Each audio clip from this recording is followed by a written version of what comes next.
So Marvel Comics has rebooted Miles Morales, and this has been done to both the excitement of some Miles Morales fans and the anger of some Miles Morales fans. I will let you be the judge, although there are some things that I'm not the biggest fan of when it came to this comic. So, what this does is this actually starts off with Miles kind of picking up some measure of a new life for himself. And it's really him just trying to find effectively a kind of balance. Because when you look at Miles' stories over the years, it actually started off as a relatively basic line of Spider-Man comics and then basically exploded and became huge, especially in the aftermath of Secret Wars. Right, so it was really kind of a series of adventurous comics more than anything else. And so that's why he's kind of told, okay, so like, you're a miracle, Miles, right? Like, this is a perfect model of the control rods down to the graphite tips. Clearly, I have the best project partner award. And she's pretty straightforward with her flattery here, right? She says, real talk, you locked in on this, right? The meltdown at Chernobyl matters to me. I had family there, died before I was born. Sorry, that was dark. And it kind of is, right? I mean, it's certainly cool to have a little bit of family history of your lab partners or the people that you're working with if you're building a friendship, but I mean, like, Chernobyl was a pretty dark time in human history. And so that's where Miles gives us a little bit of a monologue here. He says, Valentina's an exchange student from Ukraine, and I totally worked extra hard on this semester project to impress her, but we keep things like that in the tuck. And so again, that's why she kind of fires back and says, you're up to speed on nuclear physics. What other secrets are you keeping from me? And so he's just kind of like, I'm a little hungry.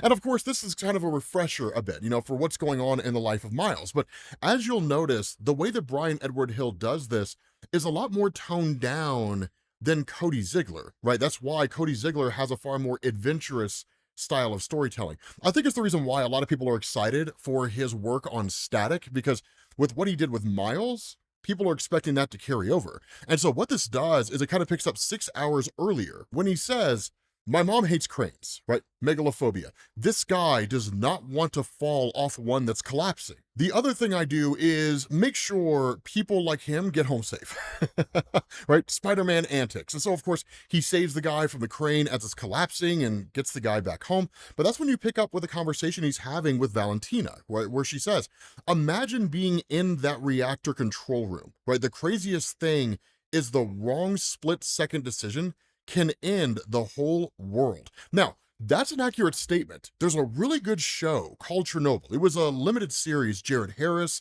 right? Skarsgård, although I can never remember his first name. He's that actor, right? Who you recognize, but whose name you can never remember. Is it Stellan Skarsgård? Anyway, the whole thing covers the events of Chernobyl.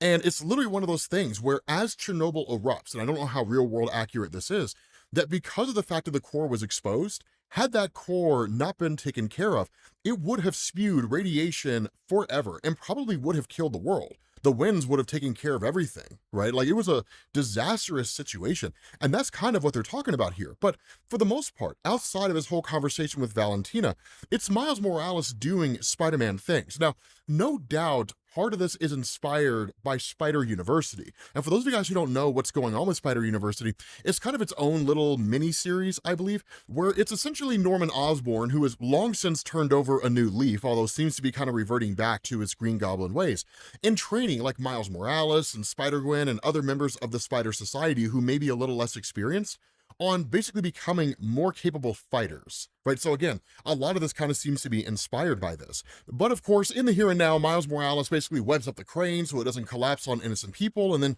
goes to take off. But again, it kind of bounces back and forth between his experience with Valentina and what he does out here in the world. For example, when he and Valentina are talking, that she says, I was really worried about being the weird kid with the accent here, right? And that's where Miles is kind of like, I mean, I was the weird kid with no accent.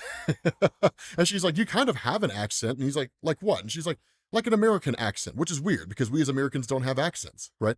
I love saying that to people who have accents, right? But she says that mix of overconfidence and badly pronounced consonants, right? Why do you all hate T's so much? Which is kind of true. When's the last time you said hate, right? You just say hate. You're just going to end it there, right? But again, Miles kind of talking to these people who are below the crane. Hey, the next time something like this happens, run, right? And just keep on keeping on, right? But just kind of get out of the way of the thing. And this is where things get kind of interesting here. And this is kind of the social media backlash to a degree, right? Where when you have Miles and Valentina talking, right, she asks, right, you hear about Spider-Man stopping that crane this morning, right? That's kind of crazy. And Miles is like, I heard a little bit, right? He's always doing something. And so her response, you never asked about my eyes, right? But you stare at them. So ask. And Miles just says, I think they're pretty, right? But then he kind of has a little bit of chastising himself, because I think one of the things to keep in mind at the end of the day is that Miles is still essentially a teenager, right? And I'm sure he'll stay that way forever in Marvel Comics. So why does that matter? Because when you're a teenager, you don't know anything about anything, and you're socially awkward, and you don't really know how to like ask girls out or how to ask guys out or anything like that. I mean, I think teenage girls figure out pretty quickly, as the Eagles once said, how to open a door with a smile. But for a lot of guys, when they're teenagers, they're just awkward, right? And so you're just kind of figuring yourself out and what you want, what you stand for, and that kind of thing. And so that's where she tells him, I actually struggle with something called Wardensburg syndrome. I don't have superpowers or anything, just a mutation, right? And that's where Miles says it's neural crest cells during embryonic development, right? That's what causes your eyes to look the way they do. Now, Wardensburg syndrome is an actual thing in the real world. What I think is really beautiful about this is that where she sees herself as having a physical deformity, the response of Miles is, I actually think you're a very beautiful person, right? Like when Mariah says she thinks she's derpy, and I think that she's amazing. She is derpy, 100%, but she's also amazing at the same time, right? So it's kind of cool seeing beauty in this, where she doesn't necessarily see a beauty in herself. And so she's like, it makes my Halloween vampire costume pretty easy to put together. And that kind of hits on what Miles has experienced a little bit, because if anything, this is more of like a soft reboot, but you guys will see what I'm talking about as we kind of get further through this. He talks about, I kind of get icky around vampires, because lest we forget, and for those of you guys who are new to this, Miles has had some antics. For example, like during the whole event of Blood Hunt, he was bitten by a vampire and became one, right? He was actually bitten by Blade, I think it was. Blade or Black Panther, I can't remember which one it was, but he was bitten and became a vampire and stayed that way for a little while. And it wasn't until he ended up having his vampirism cured by basically Black Panther and everything going on with Wakanda and the battle of the gods and so on and so forth, that basically he returned to normal, right? That he had his vampirism removed from him. But the point is, right, she's just kind of like, you're awkward, right? And that's honest, right? Do you want to ask me out? And this is the kind of bit of a controversial part, because I think a lot of people were emotionally attached and emotionally invested in the character of Tiana Toombs, the granddaughter of Adrian Toombs. And truth to tell, it makes sense, right? The reality is that Miles has kind of been around the block, in relationships, right? There was the whole thing that he had when he was with Spider-Gwen, right? The whole, Spiders in a Tree storyline, where basically you had the two of them more or less dating, right? Which is pretty cool. And then there is a kind of on again, off again, not really a love interest kind of being teased, but we know the feelings seem to be there with him and Kamala Khan. But Tiana seemed to be the first real instance where you saw Miles actually building a meaningful relationship, and that just gets yanked away. Not only that, there's no indication of where she went to. There's no indication of what happened to her. And so that's why he kind of says, like when she asked, do you want to ask me out? He's like, well, I just got out of a thing, right? We're still friends though. So, I'm out, of that thing, so he doesn't really give any impression that it was of any significance. It just kind of gets hand waved away. And that's kind of the interesting thing, is because at that point she's like, well, I like tea, right? Find a cool place and we'll get tea there.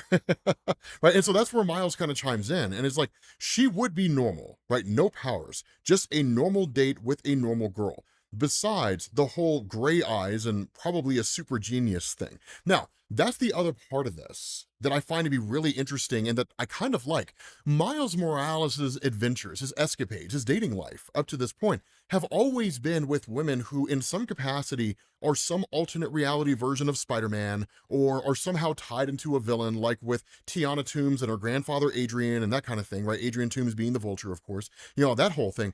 Now it's just a normal girl that he's in a relationship with. And there's something about that, just a regular girl. But the kicker about this is probably the same lesson that Peter Parker learned, right? You do get the benefit of not having to deal with like your girlfriend's crazy villainous grandfather, right? Or being taken on some multiversal adventure or something like that.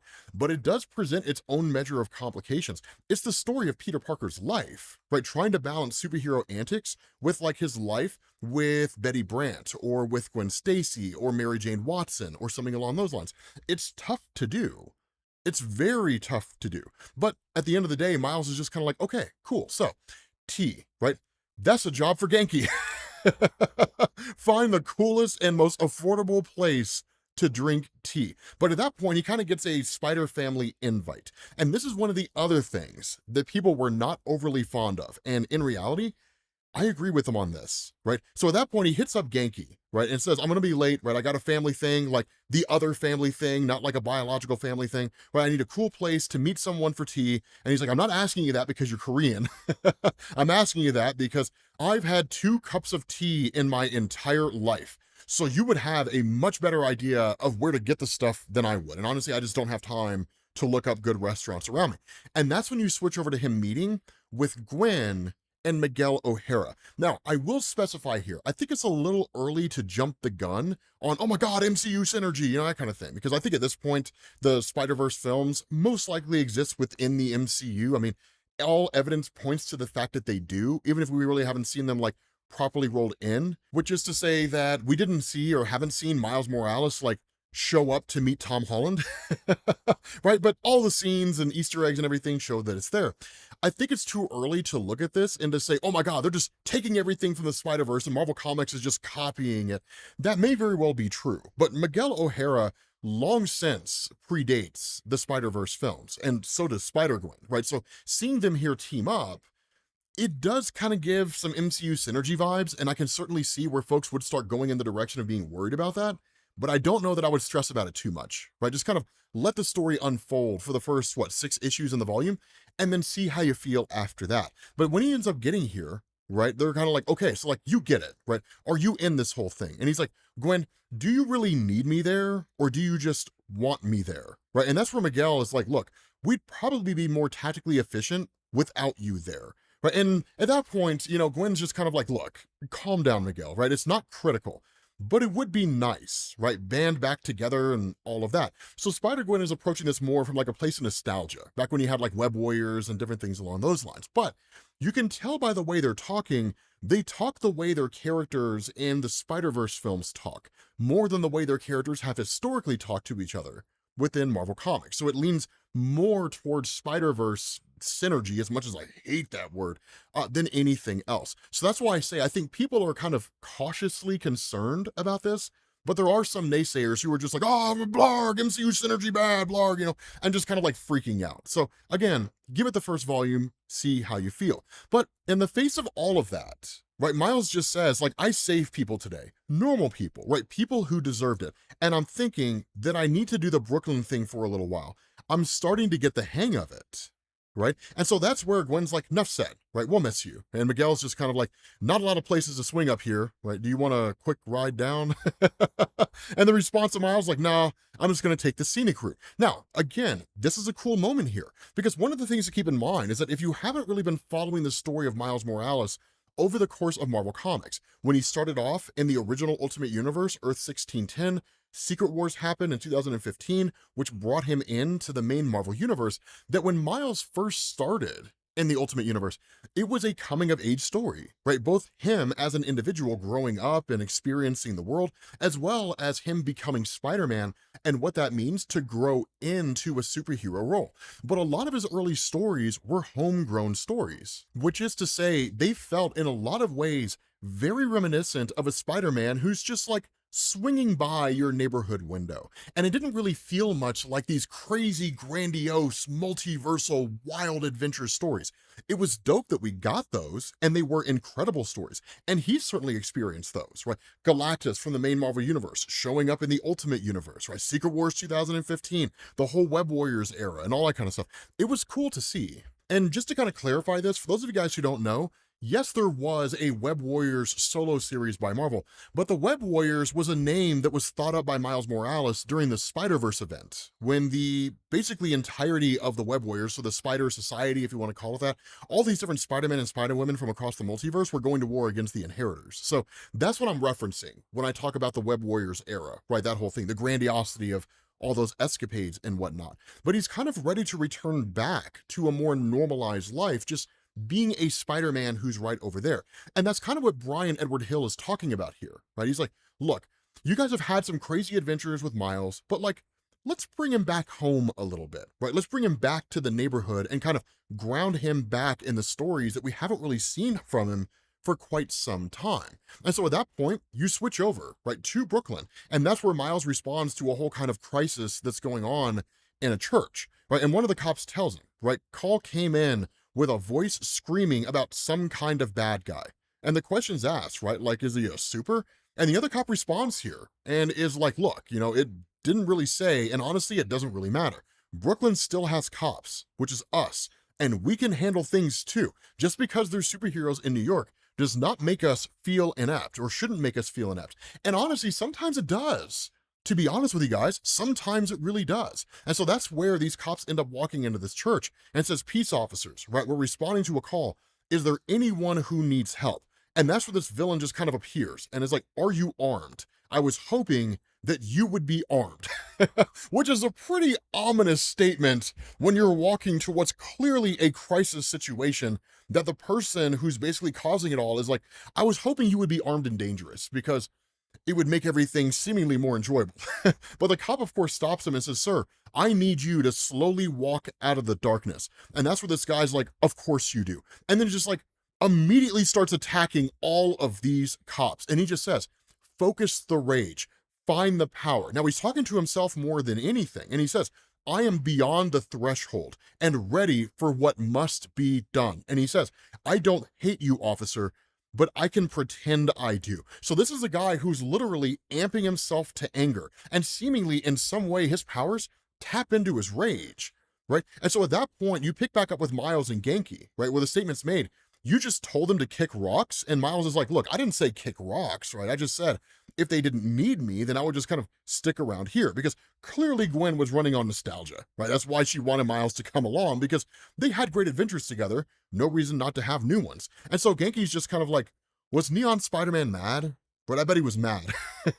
And I love the idea that Miguel O'Hara is kind of like this walking Times Square billboard with his suit and everything. I think it's just hilarious. I love that idea, right? And Miles is kind of like, actually, he was pretty chill, right? Gwen was a little bit bummed, and Genki is just kind of like, oh, bro, right? Like alternate dimension Ghost Spider is pretty hot. And that's where Miles is like, Genki, you've never seen her face before, right? But Genki's not wrong, because sometimes you don't need to see the face. Sometimes the body's just banging, right? And so at that point, Genki's like, I mean, which superhero is ugly, right, besides you? Which is also kind of a fair point, right? When have you ever seen a just busted, unattractive female superhero?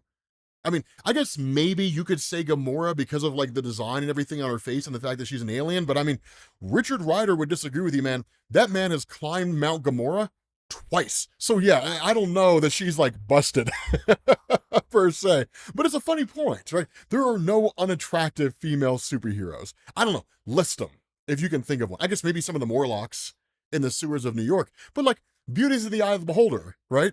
So call it for what it is. But at the end of the day, Miles just says, man, you just ordered up a combo. Because the two of them are fighting one another. But he says, right, and remember other Spidey's thing, right? Great power and great responsibility. I've been a vampire. I've been cosmic, spider gods, and all of that. I just want to be responsible for where I am and the people here. And right now, I'm responsible for putting this hurt on you. I love how their conversation is. It's so lighthearted and it's so fun, which is exactly what comic books need right now, to be honest with you guys. Right? And so Genki's just like, you have spider reflexes, right? That's the only reason that you're even winning in all of this. But Miles kind of continues on here in really more of a personal conversation. He's like, I'm looking for balance, right? I can be Spider-Man and have a normal ass life. I can try harder to do that. And Genki's response here, right? I didn't say that you couldn't, but Miles says, Wakanda, reality hopping to find Billy, the origin boxes, because keep in mind, that was a story where Miles Morales, his sister, Billy, ended up basically touching a card that was left behind by Miles for the Maker when the Maker invited Miles to go with him, when the Maker was basically creating the new Ultimate Universe. Miles Morales ultimately turned it down, but his baby sister Billy, not having no clue what she was doing, ended up touching it and was transported to the new Ultimate Universe. Miles ended up going there, and that's where the origin boxes came from. Basically, boxes that were created by that version of Tony Stark in the future that was designed to basically give people the powers they were supposed to get, before the Maker screwed with their history.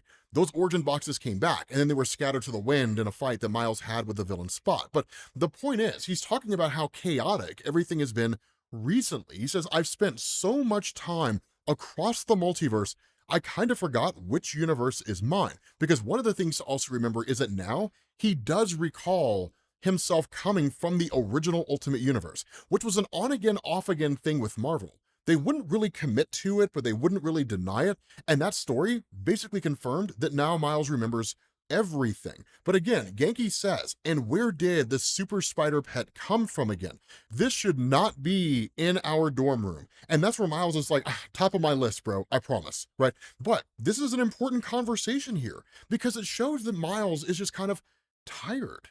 So much has been happening with him in his life. He's tired and he's ready to really live out the more relaxing side of what it means to be a superhero, if such a thing exists. But if we're talking about levels of stress, right, which one sounds the least stressful? Right, going out into the multiverse, rescuing your baby sister, the collapse of the multiverse, all this stuff happening in no particular order, or just in your neighborhood, dealing with that villain over there. And in the life of a superhero, the second sounds far more manageable than everything else that's going on. Plus, I imagine it creates a bit of existentialism, right? When you're out there in the midst of all of that, how much of your life is really under your control, right? So kind of having some measure of grounding here is really what Miles is shooting for. And so that's where Genki says, right, in response to Miles talking about that spider, Genki says, we need to rank out your powers, like a fighting game, invisibility, the venom sting, the sword thing, right? No idea why a Spider-Man can make his own sword, but it is pretty dope. I don't even know if I would call it a sword. It literally is a lightsaber.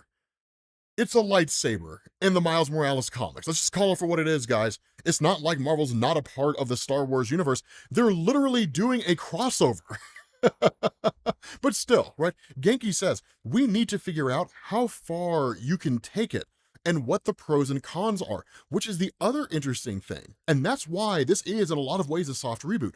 One of the things that Miles has never really done was rank out his powers. It's simply just that in the early years of his character, these abilities would come to him. He would learn what they were or learn that he even has them at all, and then in turn just use them whenever the occasion called for it. But there wasn't really a kind of hierarchy of like what the abilities are, which ones are more potent than others, and honestly, I don't really even know that like a hierarchy is necessary here, right? I mean, if a Venom Blast works in the moment, then use it, right? Or at least the Venom Sting. If it works in the moment, use it. If invisibility is what you need, then escape, right? I don't know how you would rank, the Venom Sting over invisibility, right? Because they're contextual based on the situation, right? But at the end of the day, Miles is like, so this is all like lab work, right? In a fighting game. I'm down. It's not a bad idea. At the very least, it would give him a better understanding of his powers and how they work, right? And Genki's just kind of like, I mean, it's a great idea, right? Like, I'm the guy in the chair. I'm supposed to have great ideas. So, Valentina, spill. And he says, like, you just went chill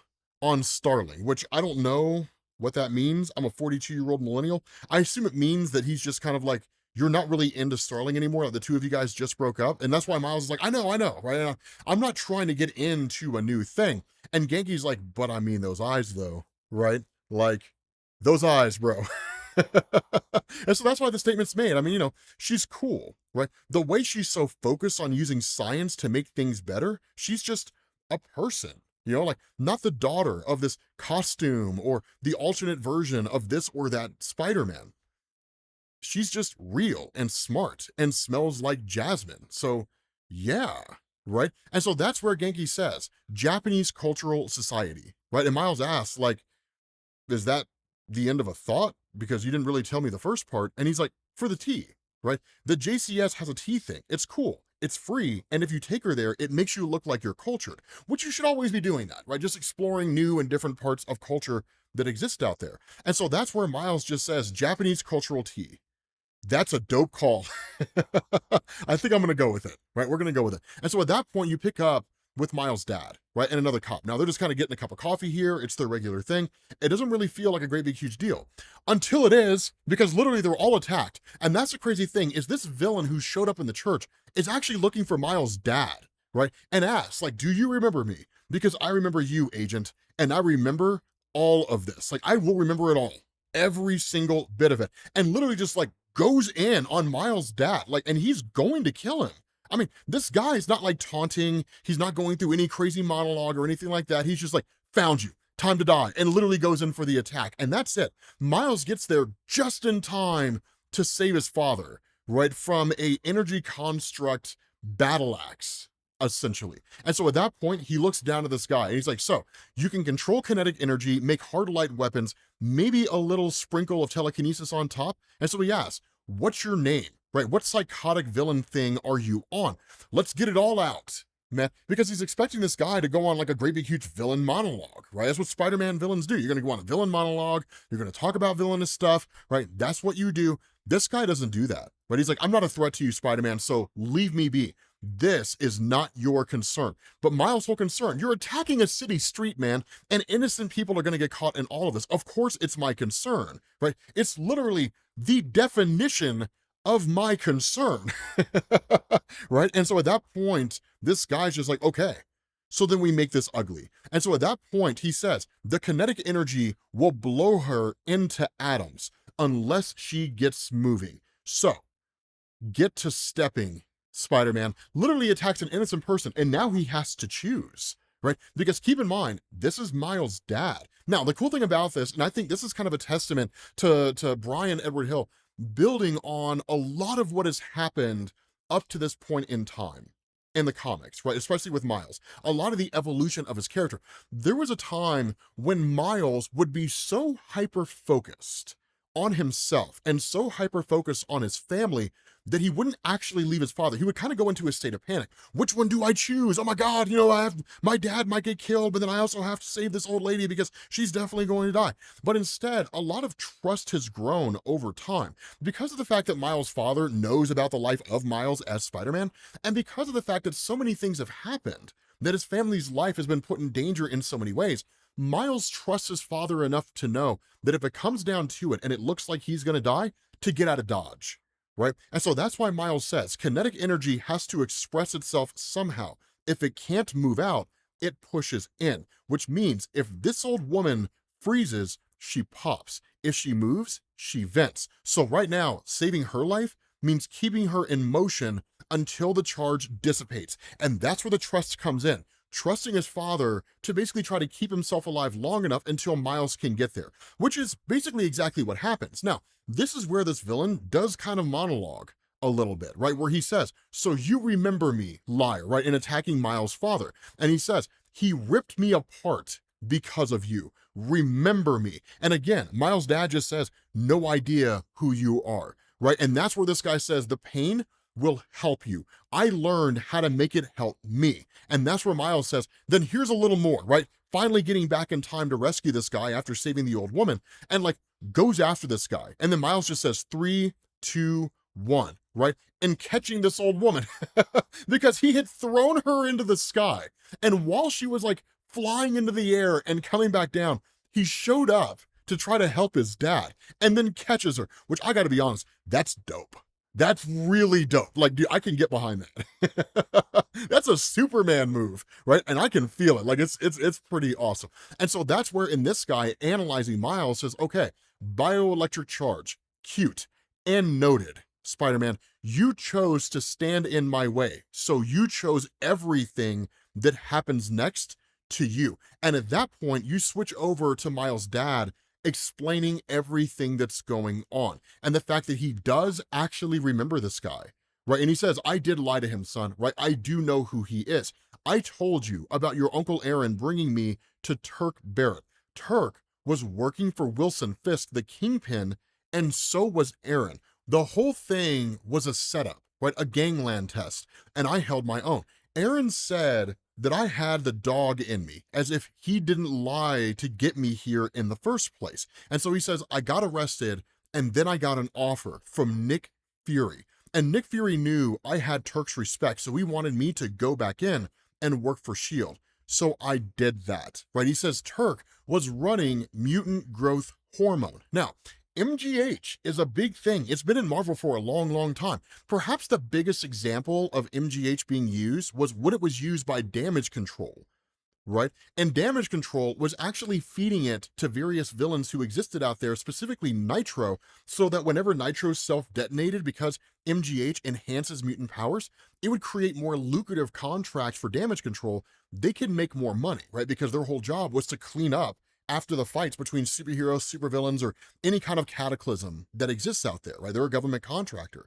And so it's kind of a big deal to see that whole thing going down here. And that's what's sad, right? Fisk knew how to run it smooth. Operation was like a sneaker pop-up. Up on a Monday, tear down by Friday. Local law enforcement needs warrants. By the time they got them, the operation was gone. A new address, rinse and repeat. SHIELD didn't need a warrant, but they needed the working address. Fury made it sound easy, and men like him can. And so that's when Fury tells him, look, you have the respect of Turk. He likes you. So get in, get us an address, and then bring it to us. If you don't, you're going right back into jail. So in a lot of ways, he was basically being strong-armed, right, by Nick Fury, because Nick Fury is kind of shady, right? There's like almost no limit to how far he's willing to go to get what he needs. Now, it's often done in the name of a greater good, which is fair, but it doesn't change the fact that it is often shady. And so that's where he says, Martin Moore, that was the bookkeeper's name.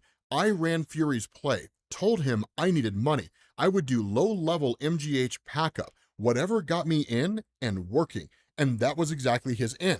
But it turns out Martin Moore is this guy, right? Because what he says is that Fury got his raid, and I never knew what happened to Martin. I assumed that he got arrested, but I guess he didn't. And whatever happened to him, he blames me because I lied to him and I used him. I always thought that you were the one with the freaks coming after you, but I got 2 men killed that day, and I don't want you paying for my mistakes, son. And so he's like, whatever is going on now, this is a personal vendetta between myself and Martin. And that's the crazy thing, is because Miles is like, no, I can stop this guy, because he knows his father can't. Right? He knows his father just doesn't have the ability to bring it to an end. If a tried and true fight breaks out between the two of them, his father's gonna die. Right? There's no way he comes out alive in all of this. And so that's the crazy thing, is because his father says, the way that you say that, right, the confidence you have in telling me that you can win all of this, sometimes it's hard to believe that you're my son. Part of me looks at you like everyone else. Now, it's not meant to be an insult, right? It's not meant to say, like, I look at you like everybody else, and sometimes I feel like you're incompetent. You know, you just can't do it. No. It's in the sense that, like, Miles Morales is a hero, and when he speaks like a hero does, it's hard for his father to be a father and to say, no, my job is to protect you. And that's why he says, I believe it, right? I believe you when you tell me that you've got this, the level of confidence you have. And so that's why his father gives Miles the blessing to go after Martin, right? And Miles says, if he's tracking you, don't stay home. Call off sick from work. Keep your head down, right? This guy is pissed. He's loud, and it won't take me long to find him. And so his father just says, be careful, Miles, right? And Miles says, I'm Spider-Man. Careful isn't really my thing. So with that being said, guys, this is issue number 1. Let me know what your thoughts are about this comic down in the comment section. I'm curious to see how you guys feel about it. But hopefully you guys enjoyed it. If you did, drop a like. Thank you all for watching, and I will catch you all later. Peace.